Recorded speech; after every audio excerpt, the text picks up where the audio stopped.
Salut à tous, on se retrouve pour l'épisode 2874 du Zap Image. On commence aujourd'hui en ce lundi 1er avril avec des anniversaires comme d'habitude.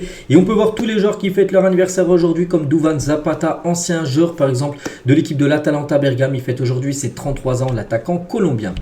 On continue, on va parler maintenant de tout ce qui s'est passé sur ce week-end niveau football dans les 5 gros championnats en Europe. Il y a énormément de choses à dire et on commence comme tous les lundis avec le championnat français, la Ligue 1 et le match hier soir. Le classique français, Marseille contre le Paris Saint-Germain. Donc j'ai fait un débrief les gars à la fin de la rencontre sur ma chaîne BizBiz PSG. Mais on va revenir bien sûr sur cette rencontre avec beaucoup d'infos. Donc tout d'abord, le PSG s'est imposé 2-0 du côté de Marseille. A noter que les deux buts ont été inscrits en deuxième mi-temps quand le PSG jouait avec un joueur en moins. Voilà. Donc Beraldo après un rouge à la 40e minute de jeu, mais voilà, ça suffit au PSG quand même de s'imposer malgré une infériorité numérique. Donc Vitinha et Gonzalo Ramos, donc les deux joueurs portugais du Paris Saint-Germain, ont été buteurs. Donc Marseille, grosse désillusion parce que normalement à 11 contre 10 à domicile, en plus avec le public qui est venu en nombre, tu dois faire, même si c'est le PSG en face, tu dois faire un meilleur match. Et Marseille a montré très peu de choses hier. Et du coup, c'est le Paris Saint-Germain qui fait la très bonne opération. Et du coup, le PSG, là, concernant le titre de champion de Ligue 1, c'est quasiment acquis.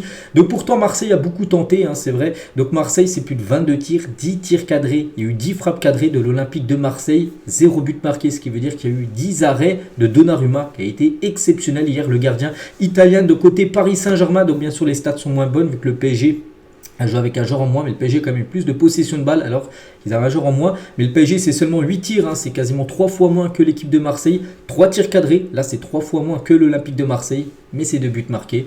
Et nous, ce qu'on retient, bien sûr, c'est tout en haut, hein. Les stats, c'est bien, mais c'est le plus important, c'est le tableau d'affichage. Et 2 pour le PSG, 0 pour l'équipe de Marseille. Et la une du journal L'équipe aujourd'hui, toujours le dernier mot. Donc mené, même réduit à 10 après l'exclusion de Beraldo à la 40e et avec Mbappé remplacé dès la 64e minute de jeu par Ramos, auteur du deuxième but. Le PSG s'est encore imposé au Vélodrome. Donc l'OM voit s'éloigner ses chances de se qualifier pour la Ligue des Champions. C'est vrai qu'il reste plus beaucoup de matchs avant la fin de saison. Puis là, c'est encore un match où Marseille n'a pas pris de points. Donc attention, même s'il y a 4 places qualificatives pour la LDC, Marseille est loin de ces 4 premières places pour jouer la future Champions League.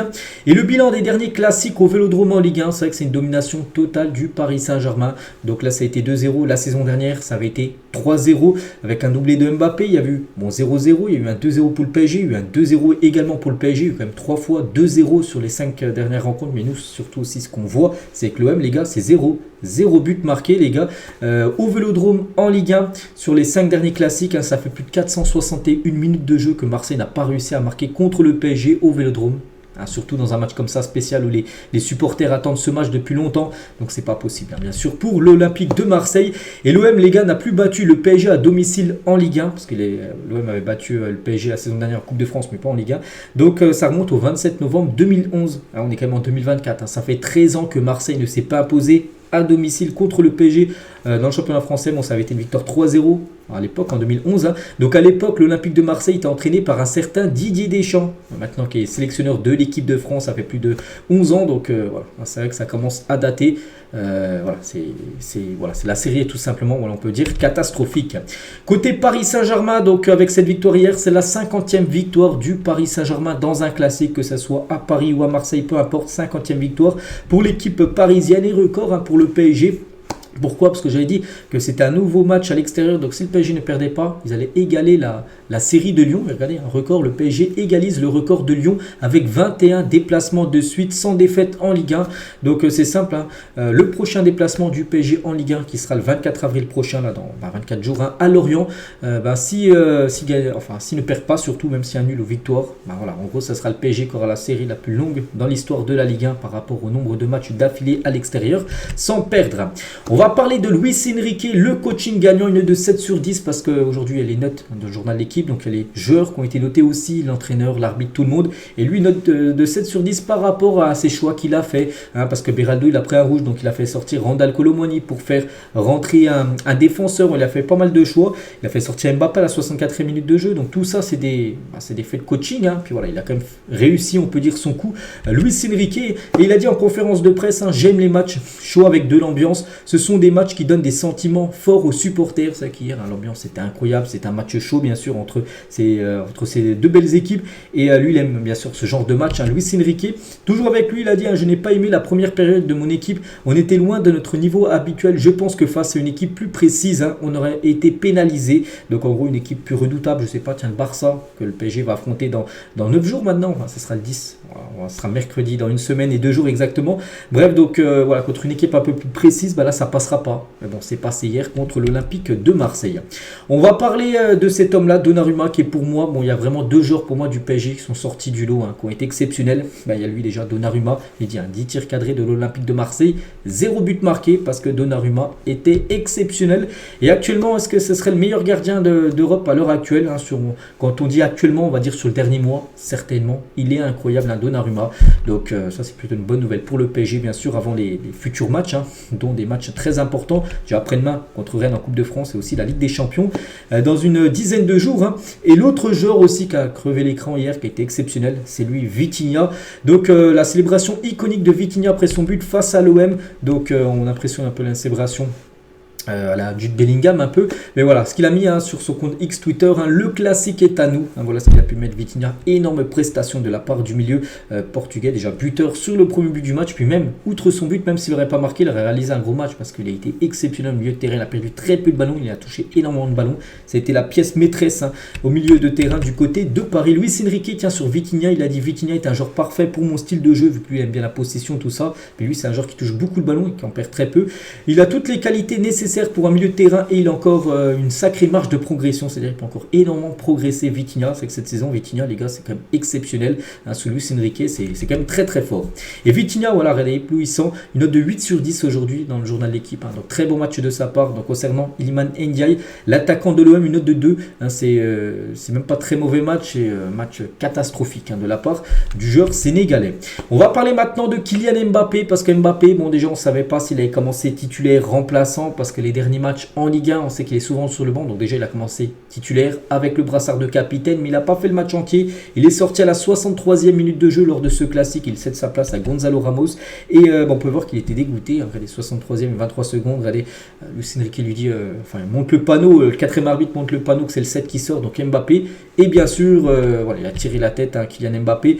Et Luis Enrique à la fin du match, hein, donc les journalistes, là, les commentateurs lui ont dit pourquoi vous avez sorti Kylian Mbappé. Il a dit c'est la même musique chaque semaine, c'est très fatigant, je suis l'entraîneur, je prends les décisions, tous les jours je ferai la même chose chaque semaine jusqu'à mon dernier jour à Paris, j'essaie toujours de trouver la meilleure solution pour mon équipe. Hein, donc voilà, lui les gars, dans sa tête, c'est pas la première fois qu'il sort Mbappé avant la fin d'un coup d'envoi et ça sera le cas pour la Ligue 1 jusqu'à la fin de saison, surtout qu'en plus là, la Ligue 1 est quasiment acquise. Après peut-être les matchs plus importants, par exemple les matchs de LDC, peut-être là il jouera le match entier, mais les matchs de Ligue 1 où le PSG a 12 points d'avance sur son deuxième, enfin le deuxième qui est Brest, hein, donc voilà, c'est pour ça qu'Mbappé ira souvent sur le banc pour cette fin de saison en Ligue 1.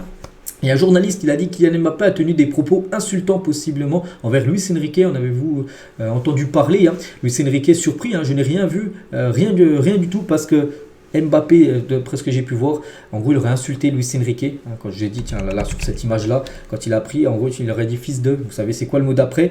Et voilà, ce qu'a dit Luis Enrique. Donc, il n'a pas entendu ça. Voilà ce qu'aurait dit Kylian Mbappé à Luis Enrique. Donc, après, ça reste à être vérifié. C'est ce que j'ai pu voir, hein, là, juste avant de faire la vidéo. Et toujours avant, avec Kylian Mbappé, désolé. Donc, Mbappé, regardez, hein, sur son compte Instagram, il est rentré directement dans le vestiaire. Il a mis cette photo de lui, regardez, hein. Tête baissée, le brassard de capitaine au bout des doigts et voilà, en gros il a même pas mis de légende, pas de commentaire, il a juste mis cette photo là, hein, donc ça sent vraiment bon. On sait que c'est déjà la fin bien sûr pour Kylian Mbappé, mais voilà, hein, bien sûr il va être déçu parce que lui je pense qu'on aurait voulu jouer le match entier, surtout qu'il n'a pas été super bon, hein, Kylian Mbappé hier. Même Mbappé les gars, vu qu'il ne jouera plus contre Marseille parce que normalement il va partir certainement au Real Madrid, donc Mbappé va quitter la France cet été sans jamais avoir perdu face à l'OM. En tout c'est 14 victoires, 2 matchs nuls, 0 défaite, 10 buts inscrits, 3 passes décisives. C'est vrai que ça a été le bourreau de l'OM hein, quand même, hein. Il a marqué énormément de buts hein, en 16 rencontres hein, contre l'Olympique de Marseille. Pas sûr qu'il ait apprécié celui de ce soir, cependant après sa sortie au bout d'une heure, mais bon, hein, ça reste un joueur les gars qui aura énormément fait de mal à l'OM et ça c'est plutôt une bonne nouvelle pour Marseille pour les années futures que Mbappé ne va plus jouer du côté du Paris Saint-Germain. Donc Mbappé il a été remplacé par ce joueur Gonzalo Ramos, donc il est entré en jeu à la 64e minute de jeu quand Mbappé est sorti et 20 minutes après, buteur Gonzalo Ramos hein, sur une magnifique contre-attaque. De toute façon les deux buts du PSG c'est 2 contre-attaques express. Voilà, pourtant le PSG jouait quand même avec un joueur en moins. Puis ils ont réussi à faire des contre-attaques en supériorité numérique. Bref, et Gonzalo Ramos, il a marqué, il a fait la panel des célébrations. Donc déjà, il est arrivé, il a montré l'écusson du PSG. Ensuite, il a fait son truc comme ça avec les pistolets. Et après, il a fait ça vraiment pour chambrer à fond le Vélodrome. Heureusement, là, juste là, tu vois, au bout de mon doigt, il y avait des CRS, des personnes avec des boucliers parce qu'ils recevaient plein de projectiles. Il y avait aussi Hakimi juste à côté en train de chambrer. Le public marseillais, donc voilà, il a fait toutes les célébrations possibles. Gonzalo Ramos après son but inscrit bien évidemment à la fin de la rencontre. On va parler aussi du rouge de Beraldo parce que là aussi il faut en parler de ça. Donc est-ce qu'il est mérité? Pour moi non, bien sûr. Pour moi il n'y a pas carton rouge. Donc regardez sur Footballlog, est-ce que vous comprenez le carton rouge de Beraldo? Oui, non, 3500 votants. Et la plupart, regardez, plus de 72% des votants, ils ont mis non. On ne comprend pas qu'un joueur peut prendre carton rouge sur ça, épaule contre épaule. Non, tu peux pas mettre carton rouge. Bon, après, l'arbitre a fait comme ça. Et Benoît Bastien, donc l'arbitre du match, qui a pas mal de choses sur lui, parce qu'il est beaucoup critiqué au lendemain de cette rencontre. Il a dit, donc le carton rouge de Beraldo, mon arbitre assistant m'alerte d'une faute de Beraldo. Ensuite, je suis alerté à juste titre par mon arbitre assistant Vido, car on est dans le cas d'un potentiel carton rouge. Et pour moi, c'est une évidence que cette faute doit être sanctionnée pour anéantissement d'une occasion nette de but. Bon, pourtant, Aubameyang, je pense pas qu'il avait le ballon et c'était vraiment sur le côté du terrain. Donc, pour moi, c'était pas non plus à occasion nette de but. Bon, après, ouais, il a pris ça. Benoît Bastien, et du coup, il a mis rouge sur Beraldo. Et du coup, le PSG a joué toute la deuxième mi-temps avec un joueur en moins. Mais bon, on peut voir quand même que le résultat a été en faveur des Parisiens. On va parler aussi de Skriniar. Tiens, Skriniar a fait son retour avec le PSG. Il n'avait plus joué depuis le mois de janvier. C'était fait opérer. Donc, fin d'année dernière. Puis voilà, il va Skriniar de retour. Donc, ça, c'est plutôt une bonne nouvelle pour le PSG avant la Champions League. Et on va parler aussi du gros match de Lucas Hernandez hier soir. Félicitations à lui. Un classico, ça ne se joue pas, ça se gagne. Voilà ce qu'il a pu mettre sur son compte Twitter.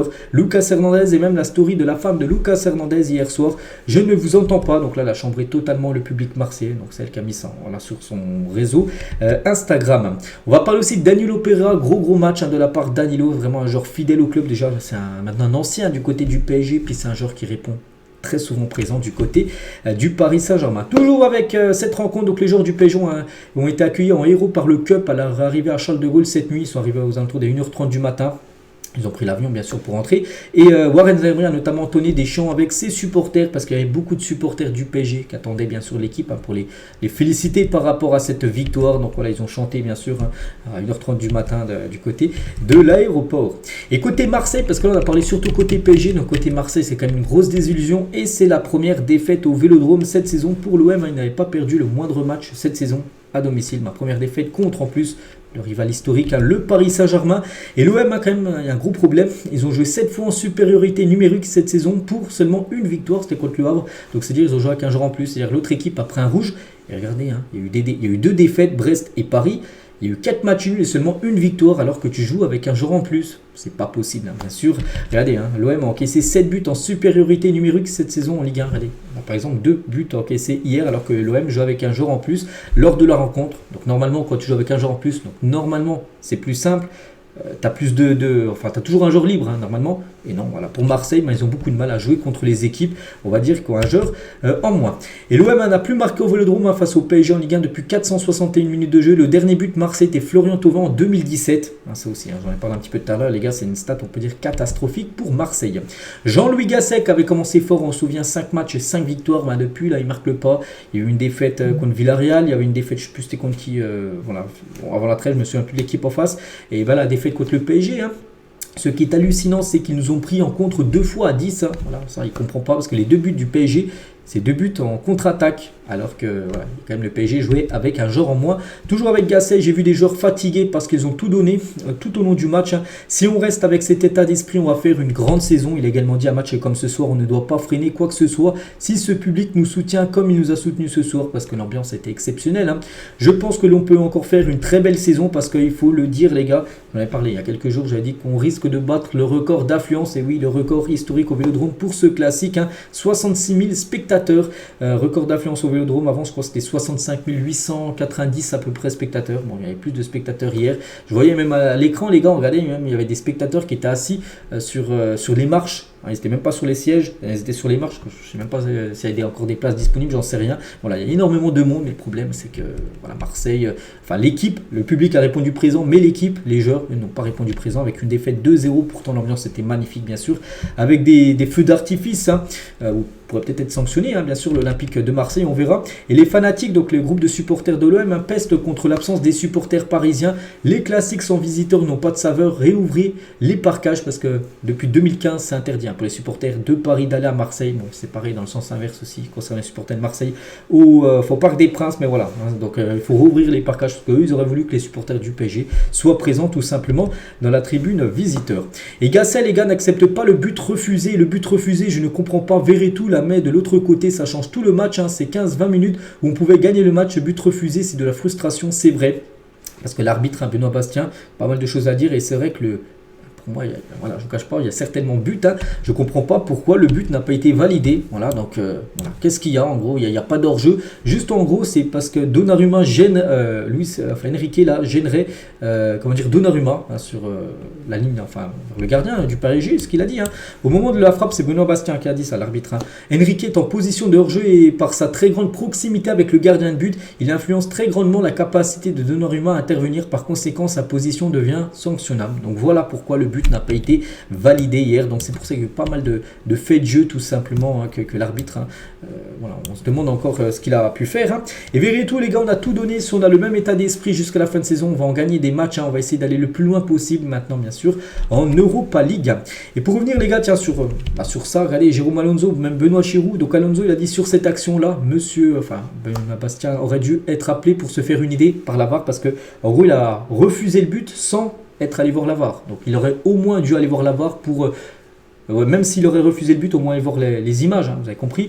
Et Chirou, il a dit Donnarumma peste contre ses joueurs, pas sur le fait qu'un joueur le gêne, l'arbitre aurait dû voir la VAR. Donc oui, c'est vrai. Et l'arbitre, les gars, regardez, il a obtenu, parce que l'arbitre a aussi noté, et il a obtenu une note de 19/20, l'arbitre. Donc match quasiment parfait, bien sûr. 106 décisions, 104 corrects, 2 incorrects. Donc voilà. Bon, après, bon, il a été noté cette note-là, mais nous, voilà, ces gens qui ont regardé le match à la télé, on s'est dit bien sûr qu'il a été très moyen son arbitrage. Donc voilà tout ce qu'il y avait à dire. Bon, ça a été long, mais les gars, ça reste comme un classique en plus. C'est passé énormément de choses lors de cette rencontre. On continue avec les autres matchs de Ligue 1. Donc là, ça allait plus vite. Donc Strasbourg contre l'équipe de Rennes, c'était hier. C'était avant le match du PSG. Et Marseille, donc Strasbourg s'est imposé 2-0. Donc parfait, bien sûr. Pour l'équipe alsacienne, donc 2 buts inscrits en 2 minutes. Voilà, donc 71 et 73e minute de jeu. Donc parfait, bien sûr. Pour l'équipe de Strasbourg, 14 tirs, 7 tirs cadrés, 2 buts inscrits. Logique, Rennes, les gars, c'est 12 tirs, 0 tir cadré. C'est inquiétant avant d'aller à Paris après-demain pour une demi-finale de Coupe de France. Et Rennes rechute, donc voilà, ça c'est pas une bonne nouvelle bien sûr pour le Stade Rennais. Et toujours sur ce match, le 100e but de Kevin Gamero en Ligue 1 a été célébré avant ce Rennes Strasbourg hier. Donc il avait marqué ce 100e but lors du match précédent. Bien sûr c'est pas hier, mais voilà, il a pu recevoir un cadre avec Gamero 100 par rapport à ses 100 buts dans le championnat de Ligue 1. Il y avait aussi Metz contre Monaco. Donc là ça a été un match spectaculaire avec 7 buts dans le match, mais surtout 5 buts de l'AS Monaco. Ça a été un festival. Donc victoire logique de l'AS Monaco. 17 tirs, 7 tirs cadrés. Regardez, les tirs cadrés sont pareils quand même. 7 tirs cadrés pour Metz, 7 tirs cadrés pour Monaco. Mais Monaco beaucoup plus efficace sur ces 7 tirs cadrés. Ils ont marqué 5 buts alors que Metz, ils ont marqué seulement 2 buts sur leurs 7 tirs cadrés. Et du coup, ça fait les affaires de Monaco. N'a perdu aucun de ses 7 derniers déplacements en Ligue 1. On parlait du PSG qui était sur 23 matchs d'affilée sans perdre. Monaco, les gars aussi, ils sont sur une série de 7 matchs et surtout pas mal de victoires, comme 6 victoires sur leurs 7 derniers déplacements pour cette équipe de l'AS Monaco qui voyage très bien au stade Louis II. C'est une équipe, je crois, ça fait plus de 3 mois qu'ils n'ont pas remporté le moindre match à domicile.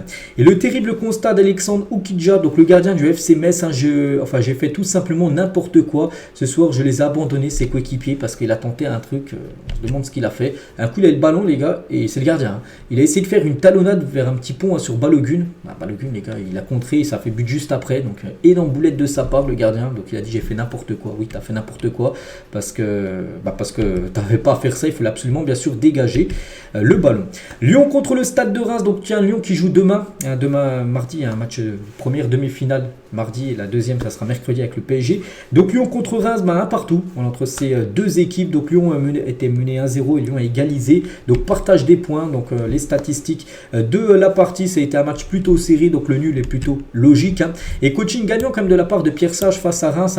Donc à la 46e minute de jeu, il sort Noama, enfin plutôt il fait rentrer Noama et Benrahma en jeu. Et Noama égalise sur une passe de Benrahma. Donc voilà, les deux qui sont rentrés en jeu à la mi-temps, ils ont été décisifs. L'un a fait la passe D pour le but de son collègue. Et une demi-saison qui pourrait être historique, parce que Lyon, les gars, on sait que début de saison, c'était catastrophique. Bon, le maintien est quasiment acquis pour l'équipe de Lyon. Et c'est vrai qu'une qualification finale de Coupe de France, peut-être demain, s'ils battent l'équipe de Valenciennes, ça pourrait faire une très bonne saison, bien sûr, pour Lyon. S'ils venaient après à remporter, bien sûr, la Coupe de France, ils seraient qualifiés pour l'Europa League. De toute façon, Lyon, les deux scénarios qui permettraient à Lyon d'être européen à la fin de saison, c'est que Lyon gagne la Coupe de France en Europa League, et que si c'est pas possible, que Paris gagne la Coupe de France et Lyon termine à la 7e place de la Ligue 1, ce serait une place qualificative pour jouer l'Europa Conference League. Lorient contre Brest, et hier, et c'est Brest qui s'est imposé 1-0. Brest, les gars, c'est quand même très très fort.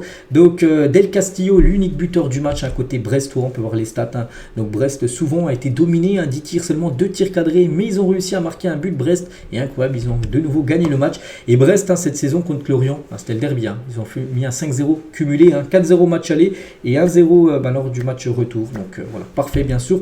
Pour l'équipe de Brest, cette saison, c'est 14 victoires, c'est 8 nuls et c'est 5 défaites seulement. La saison est incroyable, ils sont dauphins, deuxième actuellement derrière le Paris Saint-Germain. Et record, le Stade Brestois, le premier club breton de l'histoire de la Ligue 1 à dépasser la barre des 50 points après 27 journées de championnat.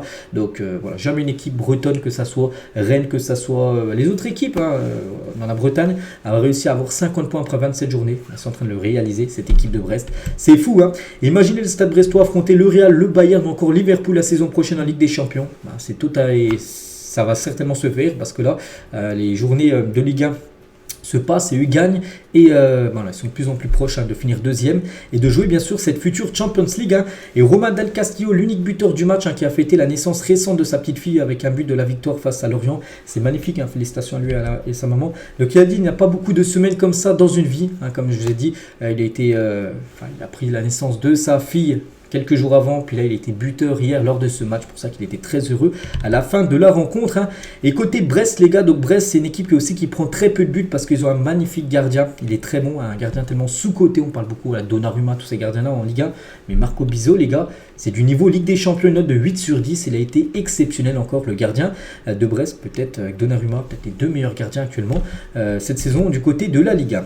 Et du côté de Lorient, donc eux, ça passe pas du tout, parce qu'ils auraient certainement dû bénéficier d'un penalty. Et le président de Lorient, Loïc Ferry, est scandalisé par l'arbitrage du match face à Brest. Cela suffit. La manière dont la VAR est utilisée est un énorme problème. C'est un scandale. À quoi sert la VAR? Pourquoi? Parce qu'en gros, il y avait une situation. Parce que j'ai un peu regardé le match. Moi, je ne peux pas regarder en entier, mais j'ai vu l'action en gros. Un joueur de Brest touche totalement le ballon de la main. Voilà, la main est décollé du corps, il n'y a pas eu pénalty, donc il ne comprend pas en gros, le président de Lorient, pourquoi il n'y a pas eu pénalty, à quoi sert la VAR en gros. C'est pour ça qu'il était très furieux sur l'arbitrage. Yannick Cahuzac, l'adjoint du côté du coach de Lorient, donc il a pris un carton rouge, et lui il en prenait beaucoup à l'époque quand il était footballeur. Je crois que c'est le joueur de Ligue 1 dans l'histoire du championnat français a pris le plus de cartons rouges, et maintenant il en prend même des rouges quand il est adjoint d'entraîneur. On continue avec des autres rencontres. Nice contre Nantes, donc Nantes s'est imposé 2-1 lors de cette rencontre, donc parfait pour les Canaries, les gars. Donc voilà les statistiques de la partie. Faible équipe Nice, les gars. Nice, c'est vrai que début de saison, souvenez-vous, 13 matchs d'affilée sans avoir été mené, ça a gagné match sur match, mais là depuis quelques mois c'est une catastrophe. Le GC Nice est côté nantais, donc première victoire du FC Nantes d'Antoine Comboiré pour son retour.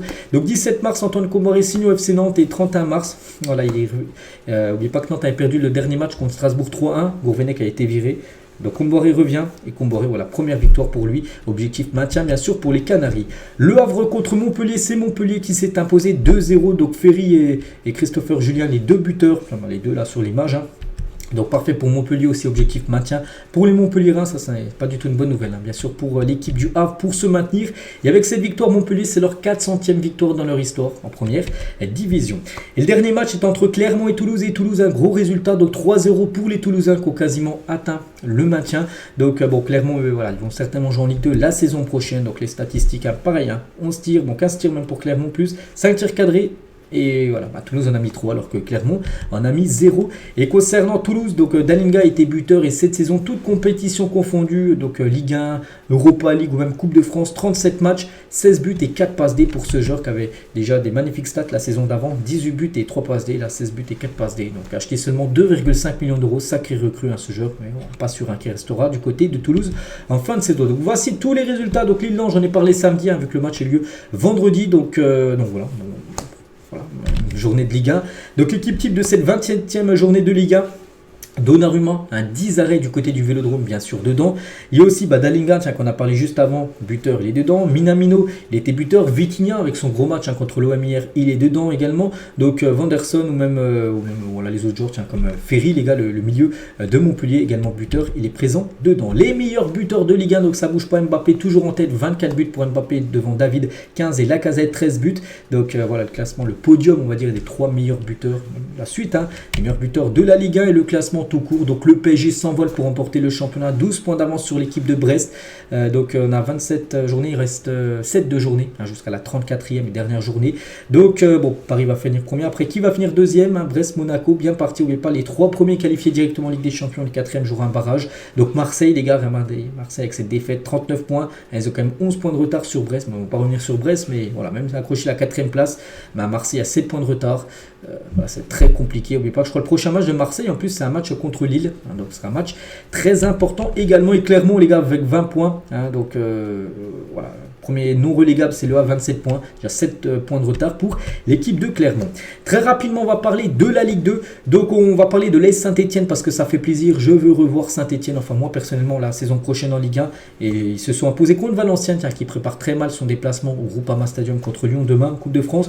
Donc, Valenciennes 2-0. Ils se sont inclinés contre Saint-Etienne. Sissoko et Cardona, les 2 buteurs du match. Voilà les stats. Donc, regardez, Valenciennes, pourtant, il y a plus de tirs cadrés. Mais c'est bien Saint-Etienne qui a été plus efficace. Et Cardona, les gars, donc ce joueur qui est arrivé l'hiver dernier, en janvier, il a joué 11 matchs depuis janvier, 6 buts et une passe D, donc vraiment une recrue qui marque beaucoup et qui fait gagner beaucoup de matchs du côté de Saint-Etienne. Et là, Saint-Etienne est actuellement sur une série de 7 matchs d'affilée sans défaite pour eux. Regardez, regardez, il y a eu même 6 victoires, un match nul. C'est pour ça qu'ils ont remonté très fort au classement et c'est pour ça qu'actuellement, je crois, ils sont 3e, je crois, vu qu'Angers ils se sont imposés également. Mais voilà, Saint-Etienne peut prétendre à remonter en Ligue 1, on verra. Et le parcage visiteur était complet bien sûr du côté du stade de Valenciennes pour cette rencontre. Tous les autres résultats, notez que je sais pas, on pourrait parler de qui à Angers, parce que ils ont gagné 4-2 contre Concarneau et l'AG Auxerre, un peu la pression vu qu'Angers s'est imposé, Saint-Etienne s'est imposé, donc Auxerre ce soir se déplace en Corse à l'AS Ajaccio, victoire obligatoire pour les Bourguignons parce qu'Auxerre a seulement maintenant 2 points d'avance sur Angers. Regardez, Saint-Etienne 3e, les gars, 51 points, n'oubliez pas, c'est les 2 premiers qui montent directement et après il y a un système de barrage, il faut éviter les barrages un peu relous, c'est pour ça que voilà, il y a quand même 3 équipes qui se détachent pour les 2 premières places pour monter en Ligue 1. On quitte la France, maintenant on prend la direction de l'Angleterre. On va parler des matchs de Première Ligue et tout d'abord sur ce Manchester City Arsenal que j'ai regardé. Bon, plutôt décevant parce que 0-0, c'est vrai qu'on s'attendait à un match spectaculaire avec beaucoup de buts. Rien à dire, enfin pas de buteur. Ça fait les affaires d'aucune équipe. Voilà, tout simplement. Donc City, les gars, regardez, City, bon, la possession comme d'habitude, 72% de possession de balle, 12 tirs, mais seulement une frappe cadrée. Il y a eu 11 tirs hors cadre pour l'équipe de City, trop imprécis. Et l'équipe de Arsenal, bon, la moitié des tirs, 6 tirs, mais 2 frappes cadrées. Donc la moitié de tirs cadrés par rapport à City, mais le double de tirs cadrés par rapport à City. Donc voilà, bon bref, 0-0, bon rien à dire. Et City, les gars, n'aura battu aucune de ses équipes cette saison en championnat, ni Liverpool, ni Arsenal, ni Tottenham, ni Chelsea lors du match aller, match retour. C'est vrai que peut-être pour ça les gars qui galèrent un peu City, voilà, parce que voilà, contre les autres gros, mais ils n'ont pas réussi à s'imposer contrairement aux années précédentes où des fois ils mettaient des punitions, que ce soit Arsenal ou même aux autres équipes. Et regardez le bilan de City, les gars, ils ont gagné contre leur rival, leur voisin Manchester United, 3-1 à l'aller, 3-0 au match retour. Donc ok, mais contre les autres équipes, il y a eu un 4-4 contre Chelsea, il y a eu un partout contre Liverpool, il y a eu un 3-3 contre Tottenham, il y a eu un 0-0 contre Arsenal ou même une défaite à l'aller contre Arsenal 1-0. Voilà, donc ça a été très moyen City. Et Arsenal, les gars, depuis 2015, à chaque fois, c'était défaite. Arsenal, ils allaient du côté de l'Etihad Stadium, ils perdaient. La dernière fois, ils n'avaient pas perdu, ils avaient fait 2 partout, c'était en mai 2016. Donc il y a 8 ans. Et regardez, ils avaient perdu 2-1, 3-1, 3-1, 3-0, 1-0, 5-0, 4-1 la saison dernière. Et là, 0-0. Voilà, donc Donc Arsenal n'a pas perdu, Arsenal n'a pas pris de but, c'est quand même incroyable parce que souvent des 5-0, 4-0, 3-0, 3-0, enfin 3-1, 3-1, à chaque fois ils prenaient beaucoup de buts et Arsenal n'a été mené dans aucun de ses 9 matchs de Première Ligue en 2024. Jamais ils ont été menés depuis le début de l'année. Et tiens, en parlant toujours de City qui n'a pas réussi à marquer, c'est rare les gars. Donc la dernière fois qu'ils avaient joué à domicile un match officiel sans avoir marqué le moindre but, ça remonte au 9 mars 2022, il y a plus de 2 ans. On est quand même en avril 2024. Ils ont enchaîné quand même 57 matchs d'affilée en marquant au moins un but à domicile. Et là, ils n'ont pas marqué, vu qu'il y a eu 0-0 lors de cette rencontre.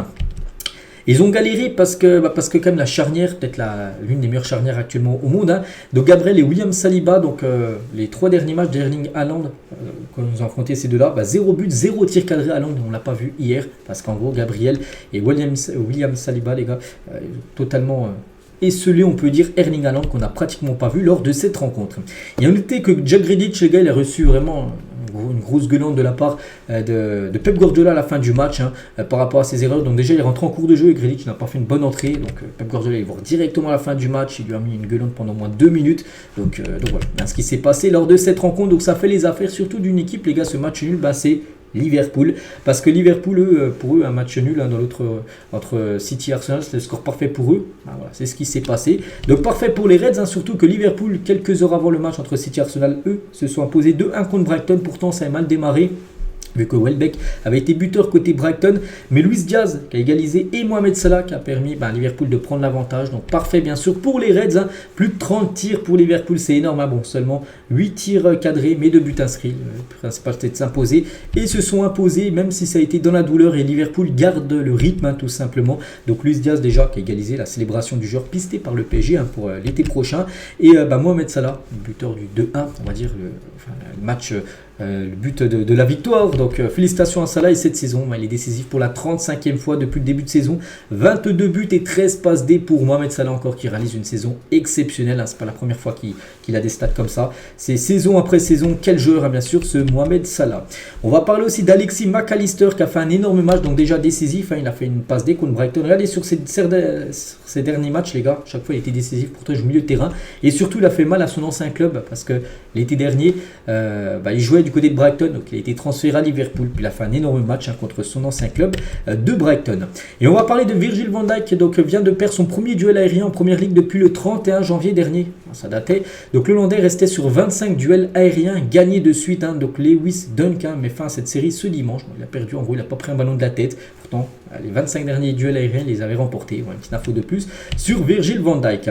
Et niveau classement, vraiment, parce qu'il y a 2 championnats en première ligue, il y a le championnat pour gagner la première ligue, puis après il y a les autres qui vont jouer la 4e place pour jouer la future LDC.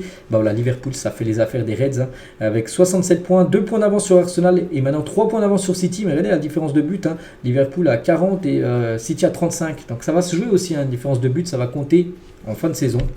Donc voilà, concernant les 3 premiers. Concernant le 4e, c'est Aston Villa, le 4e de Première Ligue. Il joue contre Wolverhampton. Aston Villa s'est imposé 2-0 contre ça. Et Moussa Diaby, le joueur français, a été buteur. Félicitations Aston Villa. On peut voir les statistiques de cette rencontre. Aston Villa, il n'y a pas futur adversaire de Lille du côté de l'Europa Conference League, et son 4e actuellement de la Première Ligue. Les 5e, c'est Tottenham qui joue contre Luton Town. Ils se sont fait peur, ils perdaient 1-0. Et Tottenham a su renverser le match grâce à Caboret, un but contre son camp, et Hugminson à la toute fin de match. 86e minute de la rencontre.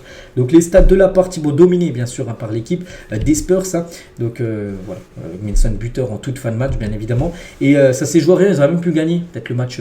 Il y avait toujours un partout, les gars. On est à 81e minute avant le but de Minson. Ils pensent avoir marqué Tottenham. Regardez, le ballon n'a pas franchi entièrement la ligne. Il faut que le ballon franchisse 100% la ligne. Il y avait, je sais pas, 3 mm et du coup le but n'a pas compté tout simplement, vu que la montre de l'arbitre n'a pas sonné pour dire que le but, que le ballon avait franchi la ligne. Ensuite on continue avec Manchester United, c'était contre Brentford, c'était samedi soir. Là il fallait surtout pas louper la fin de match parce qu'il y a eu 2 buts, un partout, mais le premier but du match était inscrit à la 90e plus 6 minutes de temps additionnel. Voilà, donc c'est Mason Mount. Donc Manchester, on pensait qu'ils allaient gagner 1-0, parfait, pas du tout, les gars, ils se sont fait égaliser 3 minutes après la 90e plus 9 minutes de temps additionnel. Donc je pense aux gens qui ont quitté le stade, parce que souvent les gens ils quittent les stades. Voilà.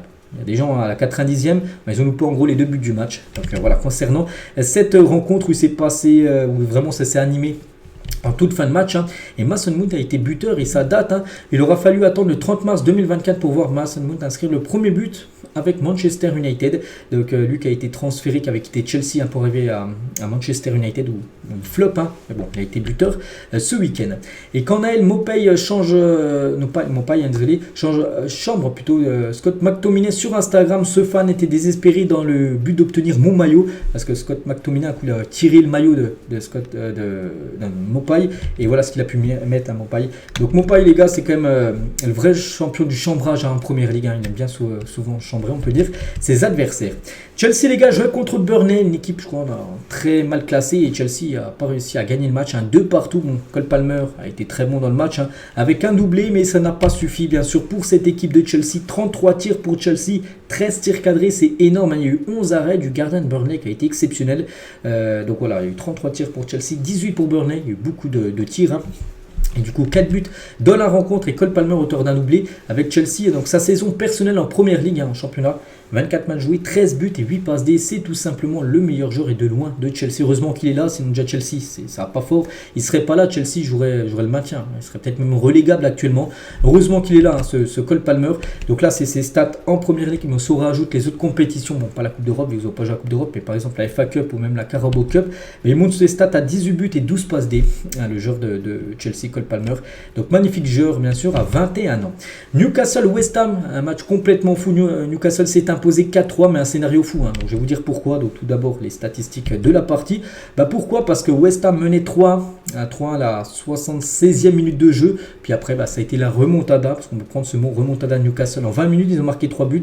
77e, 83e minute de jeu, ils ont égalisé. Et 90e minute du match, ils ont pris l'avantage 4-3. Et après, le score n'a plus bougé. Magnifique victoire pour Newcastle. Mais Newcastle s'est imposé, mais a perdu beaucoup dans ce match. Pourquoi? Parce que Jamal Lascelles, donc leur défenseur de 30 ans, s'est blessé au genou droit lors de cette rencontre. Rupture du ligament croisé antérieur. Donc terrible blessure, une blessure qu'a eu beaucoup de joueurs. Courtois, Militao, Gavi l'a eu, Neymar l'a eu. Il a cette blessure. Donc Newcastle annonce que son défenseur sera absent entre 6 à 9 mois. Donc voilà, c'est plutôt 9 mois. Voilà, 6 mois, oui, quand il reprendra la course, mais 9 mois quand il reviendra à la compétition. On lui envoie bien sûr beaucoup de force. Et c'est vrai qu'il n'y a pas que lui qui s'est blessé. 4 nouveaux joueurs sont sortis sur blessure aujourd'hui. Donc Lascelles, Kraft, Livramento et Almiron est également blessé du côté Newcastle. Ils viennent s'ajouter une liste de joueurs déjà blessés qui est longue, une liste. Pope, Botman, Millet, Trippier, Joelinton et Wilson, sans compter Tonali suspendu. Toute une équipe titulaire ou presque à l'infirmerie, c'est du jamais vu du côté de Newcastle. Pourtant ils ont gagné le match, mais bon, ils vont devoir faire quasiment maintenant avec des remplaçants pour finir la fin de saison en première ligue. Et côté West Ham, donc on va juste parler de Kudus parce qu'il a été buteur malgré la défaite 4-3 de son équipe. Et cette saison c'est 41 matchs, 21 buts et 6 passes D, donc une belle saison bien sûr pour l'ancien joueur de l'Ajax Amsterdam. Et regardez, il a voulu célébrer. Allez, comme Mohamed Kudus, ça demande la chaise du jeune ramasseur de balles de Newcastle pour célébrer. C'est un nom. Le ramasseur n'a pas voulu lâcher. Donc là, c'était quand il venait marquer le 3-1. Vous voyez pas qu'il menait 3-1 West Ham. Après, ils ont perdu le match avec 4-3. Tous les autres résultats, donc j'ai parlé de tous les matchs. Donc hier, il y avait seulement les 3 grosses équipes. Donc Liverpool, City et Arsenal. Et au classement, ça donne quoi? Les 3 premiers. Je vous montrerai le classement tout à l'heure. Avec Aston Villa 4e à 59 points. Donc vous avez vu, il y a un creux entre le 3e et le 4e. En plus, Aston Villa a un match de plus par rapport aux 3 premiers. Puis après, on descend. Donc Chelsea 11e. Donc Chelsea, c'est encore une catastrophe. On prend la direction cette fois-ci de la Liga et on commence avec le Real Madrid qui jouait contre Bilbao. C'était hier soir et le Real Madrid a fait le taf. Une victoire 2-0 contre les Basques. Donc il y avait déjà eu 2-0 au match aller. 2-0 au match retour. Donc Rodrigo, il a marqué un doublé. Le joueur brésilien parfait pour le Real Madrid. 9 tirs, 4 tirs cadrés efficaces. Alors, il n'y a eu pas beaucoup de tirs. 9 tirs et seulement 7 pour Bilbao, pas beaucoup de tirs, mais voilà, c'est le Real Madrid qui fait la très bonne affaire. Et c'est vrai que la saison du Real est quand même exceptionnelle. Le Real Madrid a perdu seulement un match cette saison en championnat, c'était contre l'Atlético Madrid, c'était le 24 septembre dernier, seulement un dé, donc une défaite. Sinon, que beaucoup de V et quelques matchs nuls par-ci par-là. Donc magnifique saison bien sûr pour le Real qui se dirige tout droit pour remporter le championnat de Liga. Et Rodrigo, les gars, magnifique but. Regardez le premier but du match, il a marqué un magnifique but de grosse frappe lointaine. Et Rodrigo en Liga, donc là c'était après son premier but, 9 buts et 5 passes D. Donc vu qu'il a marqué un doublé, donc on monte son total maintenant à 10 buts. Il a assuré 5 passes décisives en championnat pour le joueur Rodrigo. Et Rodrigo à la fin du match, donc quelqu'un lui posait une question, oui Mbappé va arriver, est-ce que vous avez un peu peur pour votre place, tout ça? Mbappé au Real, je pense que c'est proche, car c'est ce que disent les journalistes, je vous fais confiance. C'est Mbappé vient, je serai sur le banc, point d'interrogation. Il a dit ça sera un bon casse-tête pour le coach, parce qu'il va y avoir du monde comme en attaque. C'est Mbappé vient. Mbappé il vient au Real pour jouer, bien sûr pas pour être sur le banc. C'est déjà Rodrigo, il y a Vini, il y a Arda Güler, il y a Hendrick qui va arriver, il y a Joselu, il y a Jude Bellingham aussi qui peut jouer devant. Tu ne vas pas jouer avec 15 joueurs dans l'équipe, donc il va falloir faire des choix. Pour ça qu'il ne sait pas, ça va être un casse-tête tout simplement pour Ancelotti. Et toujours avec le Real, on va parler aussi de ce quatrième maillot qu'ils ont porté pour la première fois. C'est leur quatrième maillot pour cette saison, un maillot violet, un magnifique, un maillot short chaussette. Avec le Y3, c'est designer Yamamoto, qui est un designer japonais, c'est lui qui a conçu en gros le maillot, donc sublime maillot, s'il y a un avis, très beau, bien sûr, top ou flop, c'est un top, une réussite totale, ce quatrième maillot. Et pour finir avec le Real, et juste, et ça c'est une très bonne nouvelle les gars, c'est Eder Militao, il était de retour sur le terrain 7 mois après sa rupture des ligaments croisés en août dernier. Il a joué, il est rentré en cours de jeu, il a pu finir le match, c'est plutôt une bonne nouvelle pour le Real avant leur prochain match dans une dizaine de jours contre, ça sera, non c'est même mardi prochain, c'est dans 8 jours exactement. Ça sera contre Manchester City. Le Barça contre Las Palmas, c'était samedi soir. Le Barça, petite victoire 1-0, mais ça suffit. Rafinha, l'unique buteur du match. Donc parfait, bien sûr, pour le FC Barcelone. Donc a dominé le match. Il n'y a pas eu beaucoup de tirs cadrés. Seulement 2 tirs cadrés pour le Barça. Un but marqué Las Palmas et 0 tir cadré. Voilà, donc le Barça fait la très bonne opération. Et Rafinha qui célèbre son but en imitant le geste de l'assistance vidéo. Girona contre le Betis Séville. Donc Girona s'est imposé 3-2 là aussi. C'est une très bonne nouvelle pour eux qui se rapprochent de plus en plus pour jouer une future compétition européenne. N'oubliez pas qu'ils n'ont jamais joué une coupe européenne, que ce soit Ligue des Champions, Europa League, peu importe la compétition, ils pourraient jouer la Ligue des Champions saison prochaine.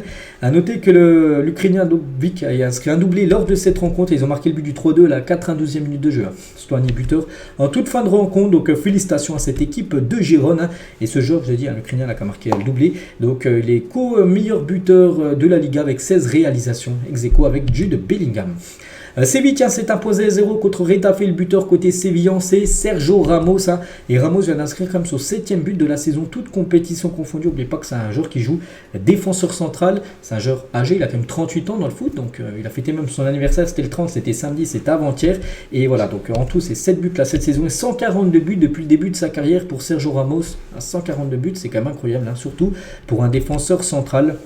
Donc voilà, félicitations à lui. Donc il a fait la belle célébration comme d'habitude. Sergio Ramos, qu'en fin de contrat avec Séville, on verra s'il va rester ou non, ou partir, ou prendre sa retraite en fin de saison. Tous les autres résultats, bien sûr, de cette journée de Liga. Notez que l'Atlético joue ce soir à Villarreal, un coup d'envoi à 21h. Le classement, donc le Real devant l'équipe du Barça et Gérone à la 3e position. Donc il y a un sacré cru. 9 points d'écart entre Gérone 3e et Bilbao à la 4e position. Du côté de l'Italie, on commence avec l'AC Milan qui joue contre la Fiorentina et l'AC Milan s'est imposé 2-1 grâce à Loftus-Cheek et Raphaël Leao. Donc parfait, bien sûr pour l'équipe de Milan, les statistiques de la partie. Et surtout Leao, c'est un match symbolique pour lui parce que c'était son 200e match du côté de l'AC Milan. Et pour fêter ça, gros match de sa part, passeur D et buteur. Donc un but, une passe D, donc décisif sur les 2 buts de son équipe, vu que son équipe s'est imposée 2-1. Naples contre l'Atalanta Bergame. Donc Naples, c'est une saison catastrophique. N'oubliez pas que Naples a remporté le championnat la saison dernière. Et là, cette saison, c'est un plein naufrage. Ils ont perdu 3-0, c'était à 12h30, c'était samedi après-midi. 3-0 contre l'Atalanta Bergame, futur adversaire de Liverpool en Europa League. L'Atalanta. Donc Naples, c'est naufrage total. C'est pour ça qu'Osimhen, les gars, risquent. Il y a des chances qu'ils quittent l'équipe de Naples. Vu que Naples va certainement jouer aucune compétition européenne saison prochaine. La Lazio contre la Juve. La Lazio s'est imposée 1-0. Donc la Juve aussi, ça va pas fort actuellement. Et le but du match, Marusic, a été inscrit à la 93e minute de la rencontre. En toute fin de match. Donc la Juventus a craqué en toute fin de rencontre. Et Guendouzi, les gars, qui était normalement un titulaire indiscutable. Soussari, l'ancien coach de la Lazio maintenant, avec Igor Tudor, mais il a commencé sur le banc. C'était un peu compliqué pour lui parce que du côté de Marseille, les gars, il avait quitté Guendouzi Marseille parce que c'était Igor Tudor qui le mettait tout le temps sur le banc. Donc là, Igor Tudor est revenu, le coacher, on va dire, à la Lazio, puis lui qui était tout le temps titulaire, il retourne sur le banc, mais bon, il s'est un peu vengé, les gars, parce qu'il est entré en jeu à la 80e minute de jeu, et c'est lui qui délivre la passe décisive pour l'unique but du match à la 93e minute de la rencontre. Donc félicitations à Matteo Guendouzi. Donc il y a eu peu de matchs en Italie, parce que il n'y avait pas de match qui s'est joué hier dimanche, mais voilà, il y a un gros programme aujourd'hui. Par exemple, l'Inter ce soir contre Empoli, il y a l'AS Roma contre Lecce ce soir à 18h, il y a même un match lundi à 12h30, Bologne contre Salernitana. On parlera de tous ces résultats dans l'édition de demain. Et le classement, ça donne quoi? Donc l'Inter avec un match en retard, mais si l'Inter s'impose ce soir, Hein. Ouais, qu'on aura encore une belle option bien sûr pour... bon, ils sont quasiment sûrs d'être champions, mais voilà, s'ils gagnent ce soir, hein, on pourra dire c'est quasiment sûr à 99,9% qu'ils gagneront bien sûr cette Serie A. Et on finit avec le dernier gros championnat. On a déjà parlé de 4 gros championnats, il n'en manque plus qu'un, championnat allemand. Et on commence avec le Klassiker. Donc c'était samedi après-midi, le Bayern contre Dortmund. Et c'est Dortmund qui s'est imposé, c'est plutôt rare. Hein. Surtout du côté du Bayern, donc 2-0 Adeyemi en début de match. Rierson en fin de match. Hein. Donc voilà, 2-0, score parfait pour le Borussia Dortmund. Donc les statistiques de la partie, ça a été un match serré. 3 tirs cadrés pour le Bayern, 5 tirs cadrés pour Dortmund, qui mérite quasiment même sa victoire. Mais ils ont été plus, ils ont créé plus d'occasions, plus tueurs, on peut dire plus efficace que le Bayern Munich. Et le Klassiker pour le Borussia Dortmund, ça datait. Pourquoi? Parce que la dernière fois qu'ils avaient gagné un match contre le Bayern, que ça soit à Munich ou à Dortmund, c'était en novembre 2018. Ça faisait 6 ans qu'ils n'avaient pas gagné contre le Bayern Munich, cette équipe de Dortmund. Donc il restait même sur les 10 derniers matchs, c'était 9 victoires pour le Bayern Munich, un match nul, 0 victoire pour Dortmund. Ça y est, casse enfin cette mauvaise série. Et la dernière fois que Dortmund s'est imposé à Munich, parce que là il faut remonter encore il y a plus longtemps, c'était il y a 10 ans, c'était en 2014. C'était en avril 2014 exactement. C'était une équipe entraînée par Pep Guardiola à l'époque, du côté du Bayern Munich. Donc voilà, l'énorme coup réalisé tout simplement par le Borussia Dortmund, toujours qualifié en Ligue des Champions comme le Bayern Munich. Et Kingsley Coman a perdu pour la première fois de sa carrière face à Dortmund avant-hier. Jamais il avait perdu contre cette équipe du BVB. Ma première défaite pour lui en à peu près une quinzaine de matchs joués contre cette équipe, même voire plus, si on compte les matchs de coupe. Des fois les coupes en Allemagne sont rencontrés les deux. Donc voilà, et puis la bonne nouvelle, parce que là bon c'est une mauvaise nouvelle parce qu'il a perdu, mais la bonne nouvelle c'est qu'il était de retour. Kingsley Coman qui avait loupé plus de 2 mois sur les 2 derniers mois de compétition, il avait été blessé. Harry Kane, les gars, c'est fou. Harry Kane, voilà, déçu, meilleur buteur du championnat de Bundesliga. Il quitte Tottenham parce qu'il ne remportait pas de trophée. Il vient au Bayern. Normalement, le championnat est quasiment sûr d'être remporté. Et il ne va pas remporter le championnat. En fin de saison, c'est fou. On va parler aussi de Mats Hummels qui a fait un énorme match. Mats Hummels, le défenseur allemand qui a pas mal, je sais pas, il a 38-39 ans. Il arrive en fin de carrière, mais il a fait un énorme match hier c'était avant-hier contre le Bayern Munich. Donc félicitations bien sûr à cette équipe de Dortmund. Et le titre de Bundesliga n'a plus échappé au Bayern Munich depuis 2012. C'est que déjà la saison dernière, ils avaient gagné le championnat in extremis. On se souvient, lors de la dernière journée, Dortmund, s'ils gagnaient le championnat. Et ils avaient perdu, je crois, le dernier match où ils avaient fait nul. Et le Bayern s'était imposé avec un but de Musiala à la 90e minute de jeu. Ils avaient gagné 2-1 le Bayern dans l'ultime journée de la saison dernière. Du coup, le Bayern avait gagné in extremis le championnat la saison dernière. Mais cette saison, ça ne sera pas possible. Parce qu'il y a une équipe qui est trop forte pour les autres. C'est bien sûr l'équipe du Bayer Leverkusen. Et le dit Thomas Tuchel. Est-ce que la Bundesliga est terminée? Oui, bravo à Leverkusen. Leverkusen compte 13 points d'avance à 7 journées de la fin. Donc 7 journées, tu fais 7 x 3, ça fait 21. Donc il reste 21 points à distribuer. Et Leverkusen a 13 points d'avance sur le Bayern Munich. On ne voit pas les gars, Leverkusen qui n'a toujours pas perdu cette saison. Sur les 7 derniers matchs, il faudrait qu'ils perdent au moins 5 matchs. Non, c'est pas possible et que le Bayern gagne tout. Non, on peut le dire, c'est quasiment impossible. Tellement qu'ils sont forts. Le Bayer Leverkusen, c'est une équipe avec le mental de fou. Ils perdent 1-0 jusqu'à la 87e minute du match. Ils ont gagné 2-1. Et c'est pas la première fois cette saison. On se souvient contre Karabakh, ils perdaient 2-0 dans le match. Ils avaient gagné le match en Europa League. Là, c'est pareil. Andrich, les gars, a égalisé à la 88e avant que Patrick Schick, encore lui, les gars, à la 91e minute de jeu, ils mettent le but du 2-1. Et du coup, c'est imposé. Donc 36 tirs pour Leverkusen, c'est énorme. 12 tirs cadrés, 2 buts inscrits. Donc voilà, ils ont failli perdre, mais ils ont gagné le match. Et du coup, ça fait un nouveau match sans perdre. 39 matchs d'affilée sans défaite pour l'équipe du Bayer Leverkusen. À toute compétition confondue, c'est exceptionnel. Regardez, il y a beaucoup de V, donc des victoires, quelques nuls, mais pas de D, il n'y a pas de rouge, il n'y a pas de défaite, il n'y a rien du tout. Ils n'ont rien lâché depuis août, c'est incroyable. Et le Bayer Leverkusen a marqué quand même 9 buts cette saison après la 90e minute de la rencontre. Regardez, il y a eu encore un but qui a été inscrit hier à la 91e. Contre Karabakh, ils avaient marqué 2 buts après les 90e. Donc déjà 9 buts inscrits après la 90e minute d'un match. Et si le Bayer Leverkusen vient d'enchaîner ce samedi un 30e match consécutif sans défaite en Bundesliga, c'est 39 matchs d'affilée, toutes compétitions confondues, mais en championnat, c'est 30 matchs d'affilée sans perdre. Mais on est encore très loin des records, on va dire, dans l'histoire du football en Europe. En championnat, je vous parle. Donc le record, c'est toujours l'AC Milan.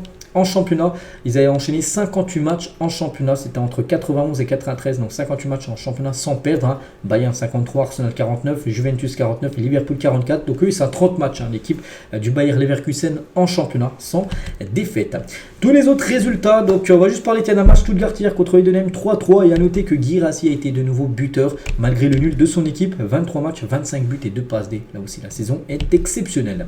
Et le classement, donc le Bayer Leverkusen a 13 points d'avance. Il reste plus que 7 matchs à jouer. Donc voilà, Leverkusen va gagner le championnat. Donc le Bayern Munich va certainement terminer deuxième, Stuttgart peut-être troisième et Dortmund quatrième. On peut peut-être déjà voir le top 4 qui va se dessiner. N'oubliez pas, les 4 premiers joueront bien sûr la Ligue des Champions. Donc Leipzig serait potentiellement en Europa League pour la saison future. Donc voilà les gars, tout ce qu'il y a à dire aujourd'hui. Donc ça a été long comme tous les lundis. Vous regardez tous mes derniers épisodes le lundi.